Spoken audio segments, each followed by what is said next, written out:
ಕೇಂದ್ರ ಸರ್ಕಾರ ತನ್ನ ಉದ್ಯೋಗಿಗಳಿಗೆ ಶೇಕಡ 2 ತುಟ್ಟಿ ಭತ್ಯೆಯನ್ನು ಜನವರಿ 1, 2026ರಿಂದ ಪೂರ್ವನವಾಗುವಂತೆ ನೀಡಲು ಸಚಿವ ಸಂಪುಟ ಸಭೆ ಅನುಮೋದನೆ ನೀಡಿದೆ. ಹಾಗಾಗಿ ಕರ್ನಾಟಕ ರಾಜ್ಯ ಸರ್ಕಾರಿ ನೌಕರರಲ್ಲಿ ಕೂಡ ಎಷ್ಟು ಪ್ರಮಾಣದಲ್ಲಿ ತುಟ್ಟಿ ಭತ್ಯೆ ಹೆಚ್ಚಳ ಮಾಡಬಹುದು ಎಂಬತಕ್ಕಂಥ ಕುತೂಹಲವಿದೆ.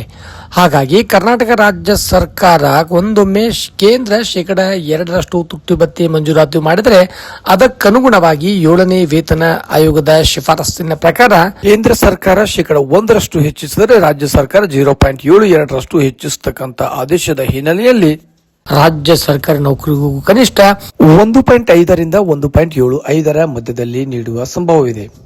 ತುಟ್ಟಿ ಭತ್ಯೆಯನ್ನು ಮಂಜೂರಾತಿ ಮಾಡತಕ್ಕಂತ ಸಾಧ್ಯತೆ ಇದೆ.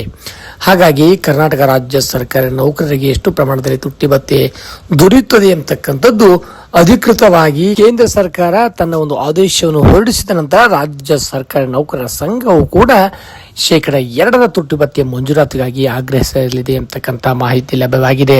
ಹಾಗಾಗಿ ರಾಜ್ಯ ಸರ್ಕಾರ ಒಂದೊಮ್ಮೆ 1.5ರಿಂದ 1.75ರವರೆಗೆ ತುಟ್ಟಿ ಭತ್ಯೆ ಮಂಜೂರಾತಿ ಮಾಡತಕ್ಕಂಥ ಸಾಧ್ಯತೆ ಇದೆ. ಹಾಗಾಗಿ ರಾಜ್ಯ ಸರ್ಕಾರಿ ನೌಕರರು ಇಂದಿನ ವೇತನಕ್ಕೆ ಅನುಗುಣವಾಗಿ ಹಾಗೂ ಒಂದು ಹೆಚ್ಚುತ್ತಿರುವ ಬೆಲೆಗಳಿಗೆ ಅನುಗುಣವಾಗಿ ಶೇಕಡ 2 ತುಟ್ಟಿ ಭತ್ಯೆ ಮಂಜೂರಾತಿಗಾಗಿ ಆಗ್ರಹಿಸಲಿದೆ.